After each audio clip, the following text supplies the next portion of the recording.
Hello friends, कैसे हैं आप लोग। दोस्तों, आज मैं अपनी मम्मी के घर आई हूँ एंड थैंकफुली मेरा मायका नागपुर में ही है और जो मेरी बड़ी दीदी है उनका घर भी नागपुर में ही है। तो जब मन चाहे तब मैं अपने मायके आ सकती हूँ। हाँ, मैं इतनी लकी हूँ।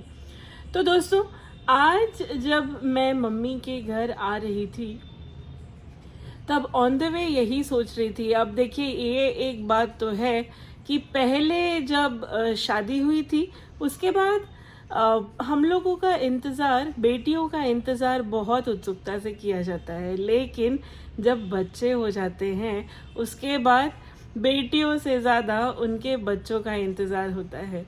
घर पे भी मेरे मम्मी पापा जो हैं, अंजने आध्यावी के नाना नानी, मुझसे ज़्यादा इन दोनों बच्चों का वेट करते हैं आने का। तो दोस्तों, मैं यही सोच रही थी कि जो मेरे पापा हैं, अब देखिए, घर आने के बाद थोड़ी बहुत बातें की और बातें कर ही रहे थे कि मम्मी ने गुड़ वाले मखाने बनाए थे। तो एक प्लेट में लाकर दे दिया, बोली खा कर देखो कैसा बना है। उसके थोड़ी देर बाद मम्मी ने कहा चलो खाना खा लो, लेकिन पता नहीं क्यों अपने मम्मी के घर आते ही मुझे बहुत नींद आती है। मैं अंदर चली गई सोने के लिए एंड ट्रस्ट मी गाइस, मुझे नहीं पता खाना बन चुका था। दोनों बच्चों ने नाना नानी के साथ खाना खा लिया, मस्ती की, बहुत सारा खेले और मैं जी भर के 2 घंटा एट अ स्ट्रेच सो पाई। अब सोकर उठने के बाद मुझे पता चला कि भाई रूम का जो पर्दा, जहाँ से डायरेक्ट सनलाइट आता है रूम में, वो पर्दा खींचा हुआ था। अब पर्दा खींचने वाले हमारे घर में एक ही हैं, मेरे पापा। शादी के पहले ऐसा नहीं होता था। अगर मैं सो रही हूँ देरी तक तो पर्दा हटा दिया जाता था, कर्टन खींच देते थे ताकि उठ जाए, काम करे। और जब शादी हो गई, घर आई है लड़की, तो नींद कंप्लीट कर रही है या सो रही है तो पर्दा लगा देते हैं, पर्दा खींच देते हैं ताकि रोशनी अंदर ना आए और शांति से सो पाऊँ। ऐसी ही कितनी सारी चीज़ें हैं। जो खाने की चीज़ें मुझे पसंद हैं, अगर वेकेशन में रहने आने वाली हूँ मैं बच्चों के साथ, तो वो सारी चीज़ें पहले से ही लाकर रख देते हैं पापा। शादी से पहले अगर सो रहे हैं तो पंखा बंद हो जाता था, लेकिन अब अगर बिना फ़ैन ऑन किए सो गई तो पापा इंश्योर करते हैं कि फ़ैन चालू हो जाए। अगर गर्मी हो रही है तो एसी चालू कर देंगे।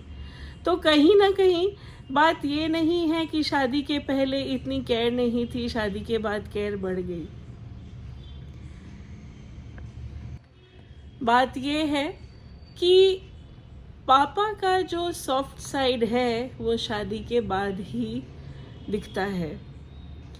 शादी के पहले तो हम बच्चे अपने में ही मगन होते हैं जनरली, और खुद की ही लाइफ में हम इतने बिजी हो जाते हैं कि पेरेंट्स कहीं ना कहीं पैरेलल चलते हैं हमारी लाइफ में। और जो इम्पोर्टेंस है खासकर लड़कियों के लिए, बेटियों के लिए, ये शादी होने के बाद में समझ में आता है, जब हम अपने पेरेंट्स से दूर रहना चालू कर देते हैं। छोटी छोटी बात में उनकी याद आती है, छोटी छोटी चीज़ों में आप उन्हें मिस करेंगे। अगर बीमार हैं तो समय पे दवाई खाई या नहीं, बुखार दोबारा आया या नहीं, ये हो सकता है ससुराल में कोई नहीं पूछेगा, लेकिन आपकी मम्मी दिन में 4 बार कॉल करके, भले ही आपको गुस्सा क्यों नहीं आ जाए, लेकिन मम्मी कॉल करके ज़रूर पूछेंगी कि भाई खाना पीना ठीक ठाक से खाया या नहीं, दवाई समय से लिया या नहीं, तबीयत अब कैसी है।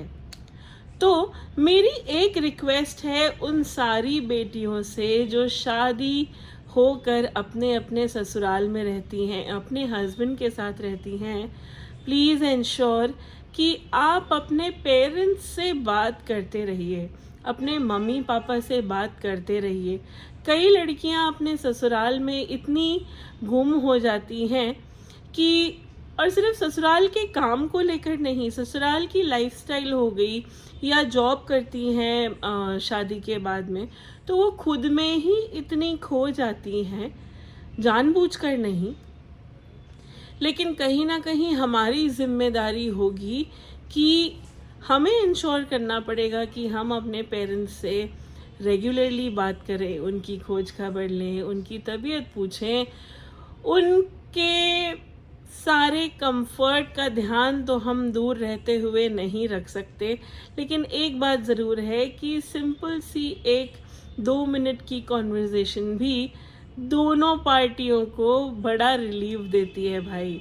ये हम सब अग्री करेंगे, फिर वो चाहे आप हो या मैं, या हमारी सास, या हमारी ननद, या हमारे घर की कोई भी बहू जो पहले घर पे आए हैं, आने वाले हैं। Every lady, every girl, every daughter will agree कि हमें अपने पेरेंट्स से बातचीत करते रहने से कितना सुकून मिलता है। Thank you.